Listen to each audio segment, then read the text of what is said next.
हमें हमारा ड्यूक दिखाया जाता है जो वहाँ पे बैठा हुआ था और वो सोचता है ये लड़की ये तो बहुत ज़्यादा डेंजरस एग्जिस्टेंस है।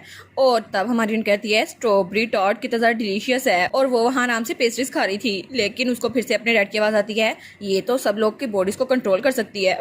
वो कहती है क्या अभी तक मेरी एबिलिटी का इफेक्ट खत्म नहीं हुआ, मैं डैड की बातें भी सुन सकती हूँ। तो ड्यूक कहता है ये तो उनकी मर्जी के बगैर किसी को भी काबू में कर सकती है और मुझे भी।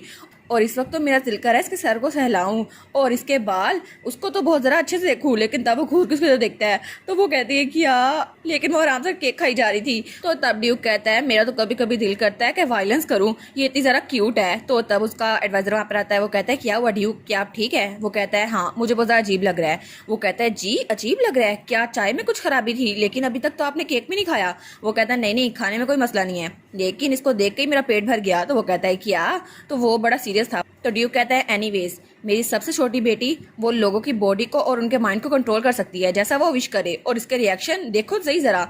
तो हमारी हीरोइन तो आराम से मैक्रोन्स खा रही थी। तो वो कहता है लेकिन यंग लेडी के पास तो कोई गैस मैजिक है ही नहीं ना, उनके पास तो मैजिक एबिलिटी है ही नहीं, और आपने खुद ये सेंस किया था। वो कहता है मुझे पता है उसके पास मैजिक नहीं है, लेकिन फिर भी शायद उसके पास कोई एबिलिटी हो, उसकी वजह से वो तो सब पे जादू किए जा रही है। तो पीछे से उसका एडवाइस सोचता है लगता है ये अपनी बेटी के लिए पागल है, फिर से वही हरकतें कर रहे हैं। लेकिन वो उसकी बात से बात मिलाते हुए कहता है जी बिल्कुल ये एबिलिटी बहुत ज्यादा डेंजरस है और यंग लेडी तो बहुत ज्यादा खतरनाक है। तो वो कहता है ना? तो तब वो कहता है लुलू। तो लुलू कहती है जी, और तब उसकी तरफ देखती है बड़े प्यार से। तो ड्यूक अपने दिमाग में मुक्का मारा होता है दीवार पे। वो कहता है क्या तुम्हें समझ आ रही है मैं क्या कह रहा हूँ? तो तब हमारी हीरोइन वो स्माइल करती है, कहती है जी जी मुझे समझ आ रही है। तो ड्यूक वो कहता है मैं तो और बहुत जरा मुक्के मारना चाहता हूँ, ऐसा लगता है कि मेरा दिल वो बहुत ज्यादा तेज से धड़क रहा है। और तब तो उसने अपना दिल पकड़ लिया था। वो कहता है मेरी बेटी की स्माइल कितना ज्यादा पावरफुल है। वो कहता है ठीक है तो मुझे एक और चीज कंफर्म करनी है। वो कहती है जी। तो ड्यूक उसके बहुत जरा घूर के देखता है और कहता है एक बहुत ज़्यादा सीरियस मसला है, तुम्हें ही हल करना ही होगा। वो कहती है ठीक है मैं भी हल करूंगी, और पूरी डिटरमाइन हो गई थी। तब वो कहता है लुलू क्या हो अगर कोई तुम्हारा सर से हिलाना चाहे? तो वो कहती है बिल्कुल नहीं, मैं किसी को भी ऐसा नहीं करने दूंगी। तो वो कहता है अच्छा ठीक है, तो अगर कोई तुम्हारे गाल पे चूंटी काटे? तो वो कहती है नहीं नहीं मुझे बिल्कुल भी पसंद नहीं है, और तब उसको आग मारती है। तो ड्यूक कहता है और अगर कोई तुम्हें कैंडी देने की कोशिश करे? वो कहती है इम्पॉसिबल, ऐसा कुछ नहीं होगा। तो पीछे से उसका एडवाइजर कहता है क्या समझा रहे हैं अपनी बेटी को? तो वो कहता है अगर कोई तुम्हें अपने पास बुलाए तब? तो वो कहती है बिल्कुल नहीं। तो एडवाइजर कहता है ये क्या सिखाई जा रहे हैं अपनी बच्ची को? तो लुटिशा कहती है बिल्कुल। तो उसका डैड कहता है अगर कोई तुम्हें हक करने की कोशिश करे? वो कहती है नहीं नहीं वो किडनैपर होगा, मैं उसको दूर भिगा दूंगी। तो हमारा ड्यूक वो तो बड़ा खुश रहता है। वो कहता है मेरी बेटी मेरी तरह स्मार्ट है। तो पीछे से उसका एडवाइजर कहता है हैं स्मार्ट? ये किस तरह स्मार्ट हुई?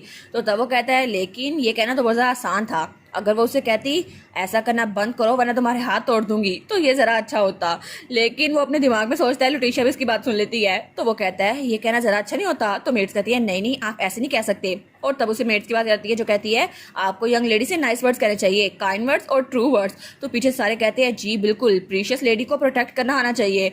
और तब वो कहता है ठीक है चलो जो भी है, मेरी बेटी तो बहुत ज़रा काइंड है, लेकिन फिर भी वो उसकी तरफ हाथ बढ़ाने लगता है। लेकिन तभी वो उसके सर पे हाथ रखने लगता है। तो हमारी कहती है नहीं ऐसा नहीं करो। तो वो कहता है क्या मेरी बेटी ने मुझे मना कर दिया?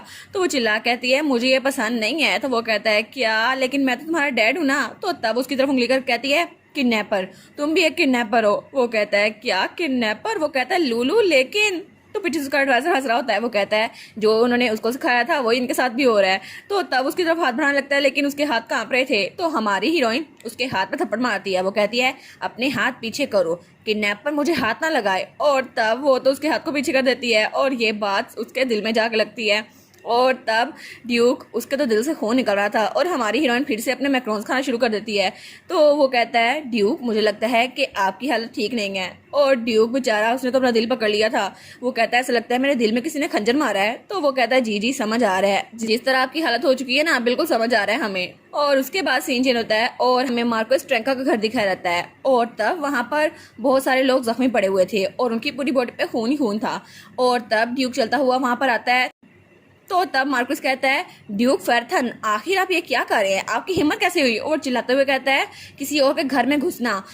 तो ड्यूक वो तो अपना मैजिक यूज करके उसकी तरफ आ रहा था, अपना डार्क हो रहा। वो कहता है तुम्हें क्या लगता है और ड्यूक के इर्द गिर्द हर तरफ ब्लैक ओरा ही था। और तब वो घूर के उसकी तरफ देखता है और तब वो चिल्लाते हुए कहता है, नहीं तुम ऐसा नहीं कर सकते, तुम मुझे हार्म नहीं कर सकते। तो ड्यूक कहता है, सच में तुम्हें ऐसा क्यों लगता है? वो कहता है, ये मार्कस का घर है और हिज मेजेस्टी एम्परर बाकी नोबल्स को पता चला तो तुम्हारी खैर नहीं है। तो ड्यूक कहता है, अच्छा, लेकिन उनको पता कैसे चलेगा? उनको बताएगा कौन? और वैसे भी अगर प्रीवियस मार्कस को इस बारे में पता चल जाए वो तुम्हें अकेले नहीं छोड़ेंगे। और तुम्हें सच में लगता है कि मैं तुम्हारी इस बात से डर जाऊंगा? तो तब उसकी तरफ बढ़ रहा था और अपना मैजिक उस पर यूज करने लगता है। वो कहता है, वैसे भी जब तुम मर जाओगे तो किसी को कानो कान खबर भी नहीं होगी। तो तब वो तो बहुत ज्यादा डर गया था। वो कहता है, नहीं प्लीज मुझे छोड़ दे ब्रदर इन लॉ। तो तब ड्यूक वो थोड़ा सा रुक जाता है और फिर वो कहता है, और वैसे भी वो लड़की वो तुम्हारी बेटी है ही नहीं, वैसे भी मेरी बहन का किसी और के साथ अफेयर था और उसकी वजह से वो पैदा हुई। लेकिन तभी ड्यूक बहुत ज्यादा जोर से उसके मारता है और उसकी हालत बहुत ज्यादा बुरी हो गई थी। तो ड्यूक कहता है, तुम्हारी हिम्मत कैसी हुई ये सारी बकवास करने की? और अपना डार्क मैजिक उसकी तरफ यूज करता है और वो कहता है, मेरी बेटी के बारे में क्या? तुमने मेरी बेटी के बारे में आखिर क्या बकवास की? तो वो कहता है, क्या? नहीं मेरा ये मतलब नहीं था। तो ड्यूक कहता है, तुम्हारी गंदी जुबान से मेरी बेटी का दोबारा नाम ना लेना। ट्रैंका सोचता है, मैं तो मरने वाला हूँ, ये कितना ज़रा फ्रस्ट्रेटिंग है। वो कहता है, आई एम सॉरी प्लीज मेरी मदद करो। तो तभी उसको आवाज आती है, मर जाओ, तुम मर जाओ, तुम मर ही जाओ। और वो बहुत ज्यादा जख्मी था, उसके मुंह से खून निकल रहा था। तो तब ड्यूक थोड़ा पीछे होकर कहता है, ये प्रीवियस मार्कस की तरफ से एक मैसेज था। तो वो कहता है, क्या मैं बच गया? क्या मैं सच में बच गया? लेकिन उसकी गर्दन पर चोट का निशान था। वो कहता है, लेकिन फिर भी मुझे लगा था मेरी गर्दन अभी कट जाएगी, लेकिन उन्होंने मुझे बचा लिया। बिल्कुल वो मेरा ब्रदर इन लॉ है, वो मुझे मार नहीं सकता। तो वो कहता है, ड्यूक? तो ड्यूक कहता है, उन्होंने कहा था कि तुम ट्रैंका के नाम के वर्दी नहीं हो, इसलिए तुम मार्कस के नाम की भी वर्दी नहीं हो। और तब ड्यूक के हाथ में एक रिंग थी जो कि एक लॉकेट की सूरत में थी। तो मार्कस ट्रैंका कहता है, क्या ये रिंग ये तुम्हारे पास कैसे आई? और वो सोचता है, अभी थोड़ी देर पहले इसने मुझ पर हमला किया था तो इसलिए ये रिंग ले ली। और वो कहता है, ये रिंग ये तो इस बात की अलामत है कि मैं फैमिली का हेड हूँ, अगर ये मेरे पास ना रही तो मैं किसी काम का नहीं। और वो सोचता है, आखिर मेरी गर्दन से ये निकली कैसे? मैंने तो इसे गर्दन में लटकाया हुआ था। तो ड्यूक कहता है, तुम्हारे पास अब ये कहने का कोई हक नहीं है क्योंकि अब तुम मार्कस बिल्कुल नहीं हो और इसका मतलब है कि ये रिंग मैं तुमसे ले रहा हूँ और तुम्हारा टाइटल भी। तो वो कहता है, क्या? नहीं ऐसा नहीं हो सकता। तो ड्यूक कहता है, ऐसा हो गया है और फैमिली हेड के सील के बिना तुम कुछ नहीं हो। तो वो चिल्लाने लग जाता है। वो कहता है, नहीं अगर मैंने ये ना किया, मैं मार्कस ना रहा तो मैं किसी काम का नहीं, मैं तो बर्बाद हो गया। लेकिन ड्यूक उसकी कोई बात नहीं सुनता। और उसके बाद सीन चल होता है और हमें ड्यूक फैथन का महल दिखाया जाता है और वहाँ पे हमारी हीरोइन बैठी हुई थी और मेड उसके बाल कंघी कर रही थी। तो वो कहती है, लेकिन मार्कस ट्रैंका के साथ क्या हुआ? तो उसकी मेड कहती है, उनको टाइटल से हटा दिया गया और अब वो एक कॉमनर बन गए हैं। तो हमारी हीरोइन कहती है, क्या? लेकिन अचानक कैसे? क्या उनकी फैमिली में से किसी ने बगावत की थी? वो कहती है, नहीं नहीं, लेकिन अब गवर्नमेंट ने अथॉरिटी उनसे वापस ले लिया है और उनकी सिचुएशन वो तो बिल्कुल पुराने मार्कस की तरह है और उन्होंने वापस लिए ये सिचुएशन। और नैन्सी वो तो उसको आराम समझा रही थी ट्रैंका फैमिली के बारे में। वो कहती है, इसके अलावा कुछ एसेट्स और सीक्रेट ऐसे भी उनको एक्सेस नहीं किया जा सकता और वैसे भी जब से पता चला है कि उन्होंने स्कैम किया था, उनकी बीवी भी उनको छोड़ के जा चुकी है, मे भी अब वो डाइवोर्स लेने वाली हो। तो हमारी कहती है, डाइवोर्स? लेकिन मैं समझती हूँ फिर भी ये स्टोरी इतनी ज्यादा जल्दी डेवलप कैसे हो रही है, ये तो बहुत ज्यादा ड्रामा है।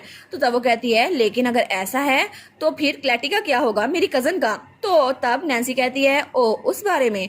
तो मार्शस ने कहा क्लैटी उनके साथ जाए, लेकिन वो बहुत ज्यादा चिल्ला रही थी। वो कहती है, मुझे ये पसंद नहीं है, मैं अगर आपके साथ रही तो मैं वाइकाउंट बन जाऊंगी, मुझे नहीं चाहिए, मुझे मार्कस बनना है और मुझे एक नोबल बनना है, बहुत ज्यादा अमीर, आपके साथ नहीं जाना मुझे।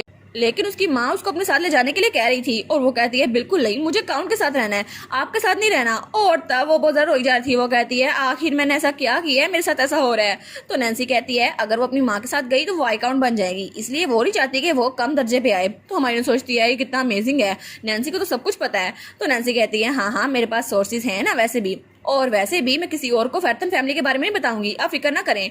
तो पीछे से आना कहती है, नैन्सी बातें करना बंद करो और मेरे साथ सामान पैक करवाओ, प्रिंसेस को यहाँ से निकलना है कुछ दिनों में, तो जल्दी काम करो।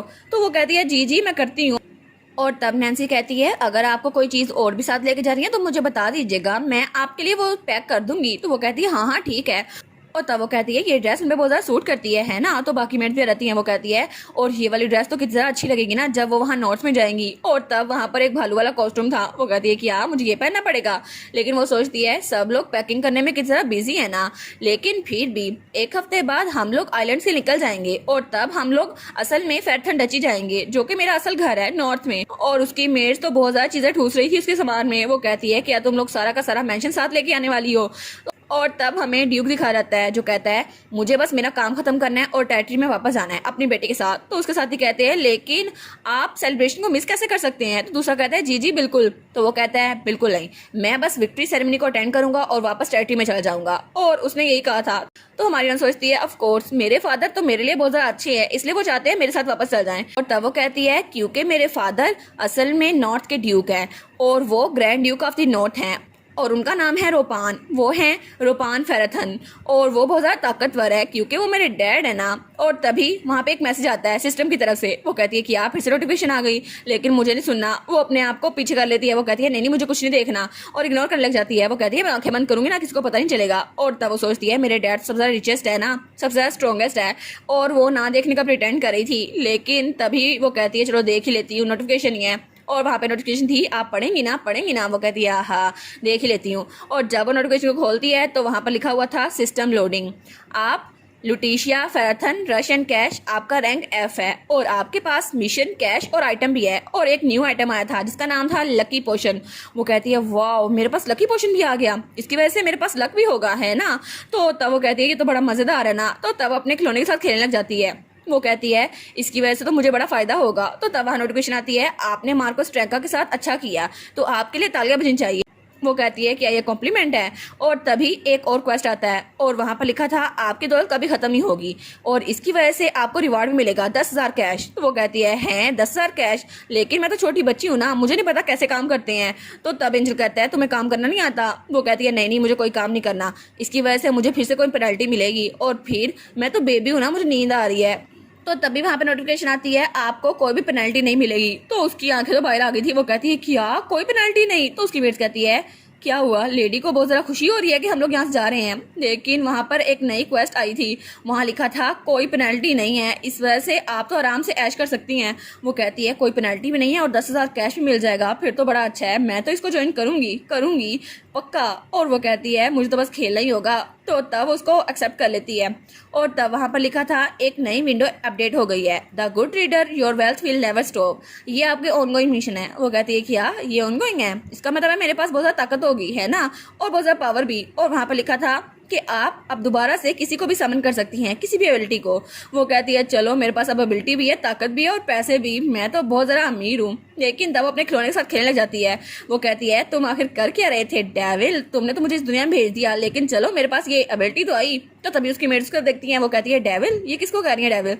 वो कहती है ओ नो, इन्होंने मुझे बात करते हुए देख लिया खुद से। तो तब उस खिलौने से कहती है तुम मुझे जवाब क्यों नहीं दे रहे, मैं तुमसे बात कर रही हूँ। तो वो कहती हैं अच्छा लगता है उनको वो डॉल बड़ी पसंद है जो हमने उनको दी थी। तो हमारी कहती है हाँ मैं डॉल से बात कर रही थी। तो सब वो लोग कहती हैं ये कितनी सारी लवली है ना, हमारी लिटिल मिस कितनी सारी लवली हैं, ये तो बिल्कुल यंग मास्टर की तरह है। वो कहती है क्या यंग मास्टर, यानी कि मेरे भाई। और वो सोचती है उस एंजल ने मुझे कहा था कि जब मैं इस दुनिया में आऊंगी तो मेरे पास हैंडसम फादर और हैंडसम ब्रदर भी होंगे, तो मेरे पास भाई तो होंगे ना पक्का। और मेरे डैड तो बहुत ही ज़्यादा हैंडसम है, लेकिन फिर भी बहुत ज़्यादा कूल हैं। और इसके अलावा डैड तो रियल हैं, तो क्या मेरे तीनों भाई वो भी रियल होंगे, लेकिन वो कैसे दिखते होंगे। और मैंने सुना था कि तीसरे नंबर वाला भाई वो तो बहुत ज़्यादा शरारती है, तो आखिर वो कैसा होगा, हैंडसम तो होगा ना। तब वो कहती है हे मेरी बात सुनो। तो मेट्स कहती हैं जी माई लेडी।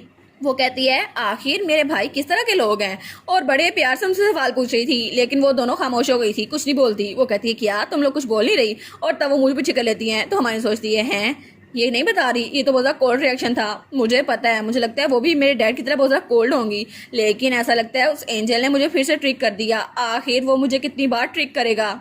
तो अब फाइनली हमारी हीरोइन नॉर्थ जाने वाली है अपने भाइयों से मिलने के लिए। तो देखते हैं उसके तीनों भाई कैसे होंगे, क्योंकि दिखने में तो वो ड्यूक की तरह होंगे, लेकिन उनका बिहेवियर हमारी हीरोइन की तरफ कैसा होगा ये देखने में बड़ा मज़ा आएगा। और इसी के साथ ये वाला पार्ट यहीं पर ख़त्म। तो आप लोग बताइएगा आप लोग को ये पार्ट कैसा लगा, और वीडियो को लाइक और चैनल को सब्सक्राइब लाजमी कीजिएगा।